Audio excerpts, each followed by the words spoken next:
morning, my government. Multiply! Short me round and hurrah. See, I couldn't say that last night with my hand on my heart, because I knew I'd be here tomorrow. But today I mean it. Get them all dear up. This was it. So talking of hot, I'm not normally an issue-led artist in anything, you know, I'm not topical. It's not very often I'm topical. But this is a case where I was. Trouble is, then I lost it for 3 years, 4 years or something, and I got it last Thursday. I got it in an envelope. You left this at our house.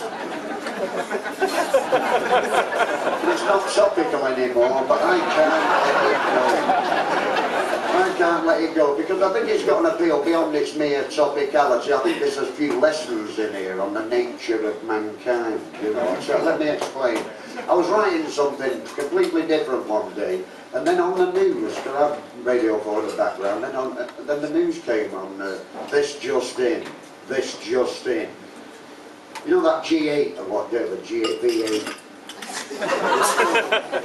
No, that's a vegetable. Hey, give me, hey, you got any shrimp? You got any shrimp? Give me some clam sauce. Don't be getting no clamato. I hate that shit. I gotta have something. That's celery tonic. It just ain't sitting right.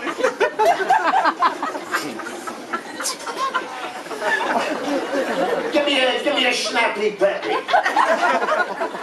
Give me a snappy peppy with Worcestershire sauce. And give me a burger. No scratch. Hey, no. Listen. Give me a short stack of pancakes. Listen careful. Pay attention now. Short stack of pancakes. With peach cobbler. Peach cobbler to follow. Anyway, sorry about that. For a minute there, I was back on death row.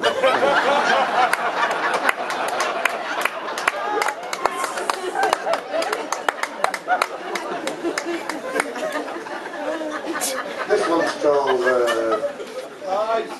no, it's not pies, no, this was topical, 4 years or something ago. Where was that? Where was it? Listen, do you remember the G8 festival? Something like the G something, they were saving the planet, right? You must remember, they were saving the goddamn planet. They're busting their ass over here. Saving the planet, you can't even remember what it's called. See what I mean? This poem, it's not topical anymore, but it points up a higher truth. Maybe I'm talking it up too much. Let me explain. The G8 conference, they're all there. The Dalai Lama, Barack Obama, the Pope. I can't remember his name. It's a crime, I'm afraid. Go back out. Sorry about that. No, listen, God forgive me, you know. My anti-Germanism overtook my staunch Catholicism. There's always a war going on inside my head, you know, and usually the bad side wins out, I'll be honest with you.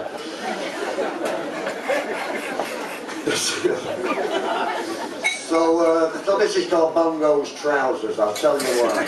Because there it is, the G8 festival. They're all there, the Dalai Lama, Barack Obama, the Pope, everybody, Desmond Tutu, anybody who cares about it, Prince Charles.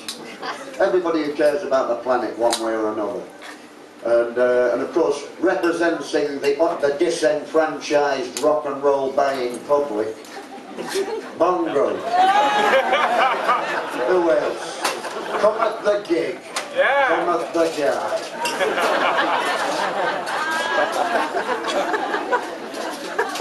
So he's at this important thing, he wants to fit in with all these heads of state, so he don't want to go out there in the leather jeans, the Stetson and the sunglasses. He wants to ditch that rig. He's not Bongo now, he's Paul Hewson, and he cares. So he's got to get a lounge suit, so he's got a nice Paul Smith number there. He's got his leathers, the Stetson and the shades in the dressing room.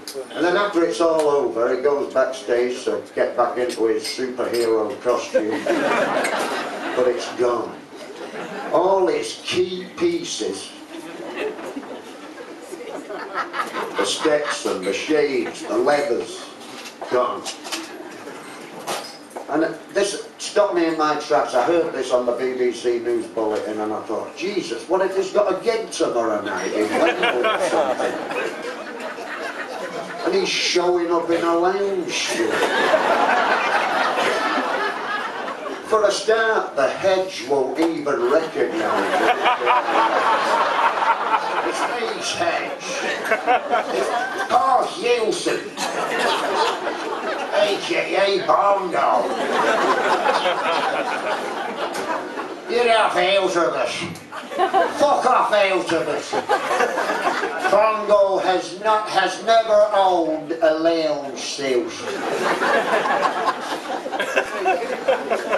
I'll break your fucking face for you. Can you imagine the trouble it could have led to? Anyway, as I was getting the horrors, I sat there shuddering with a frisson of horror, you know, of what might be. You know, and I thought, that whoever's got that kick's opened up a whole fucking universe of pain. So I wrote a poem about it. It was topical then, but as I say, I think it says something about the human condition, even now, 4 years later. So, although it's not topical anymore, let's take a trip down memory lane to those heady days of 2008.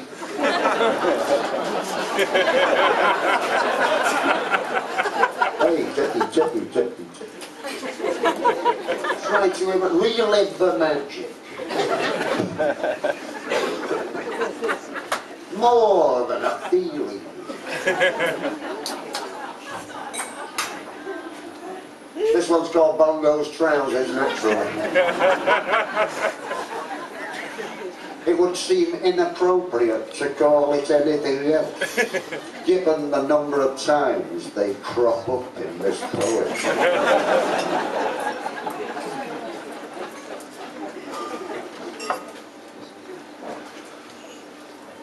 Who stole Bongo's trousers and his 10-gallon Stetson hat? He can't save the fucking planet in properly dressed like that. Who stole Bongo's trousers? Can he get them back? He's trying to save the fucking planet. That's no way to act. Who stole Bongo's trousers? Oh, Posh and Bex were there, I should tell you that. Who stole Bongo's trousers? Was it Posh or Bex? He can't neither the fucking Pope without his fucking kecks.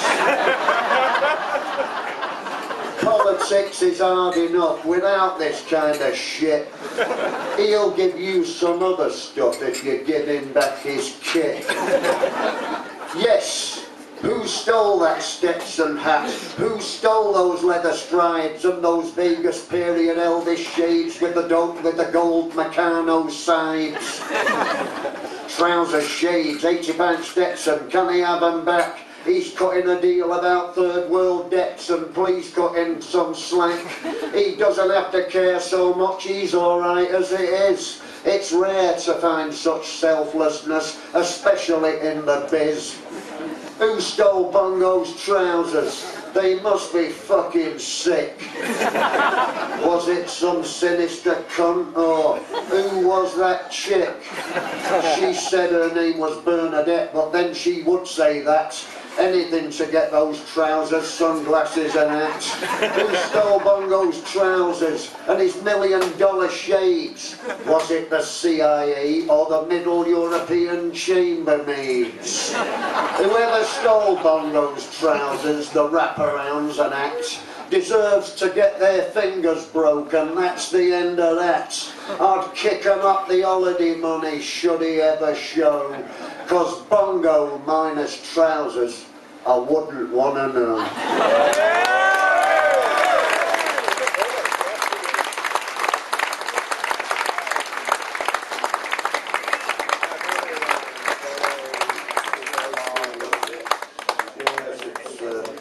Doesn't bear thinking about.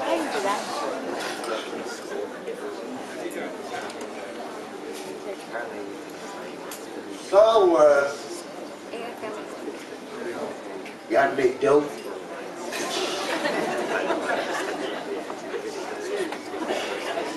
This one's called Attack of the 50-Foot Woman. Attack of the 50-Foot Woman, if you read the synopsis in Halliwell's film dictionary, it goes like this. A neurotic woman enters a disused spaceship where she is affected by radioactivity, which, as any scientist will tell you, in a woman results in a 50-fold increase in body mass. If it had been a guy, he would have been conferred with superpowers. Don't look for justice in this life, ladies. But you cannot fight the laws of physics.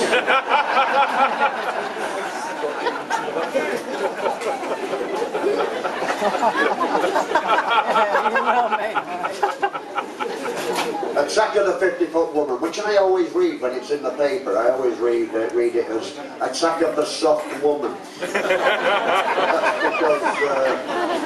That's because my eyesight is defective. It's somewhere between Ray Charles and Mr. Magoo. Unlike the latter, however, my ocular misadventures have not brought me great wealth. Sadly.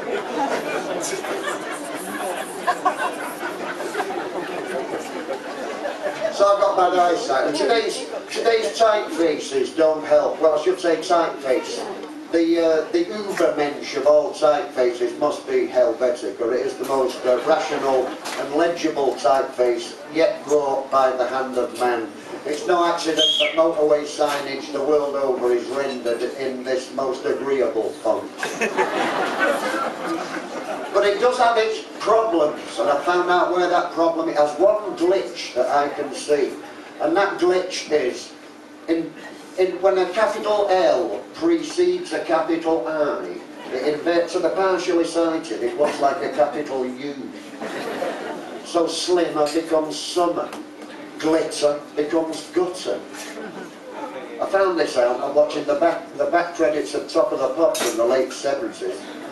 In those days, that was when the late, they had a choreographer who died recently, the choreographer for Pan's People.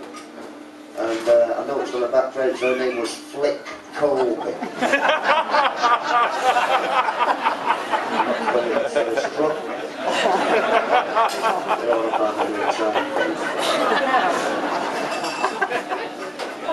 Either that or put it in upper and lower and anything.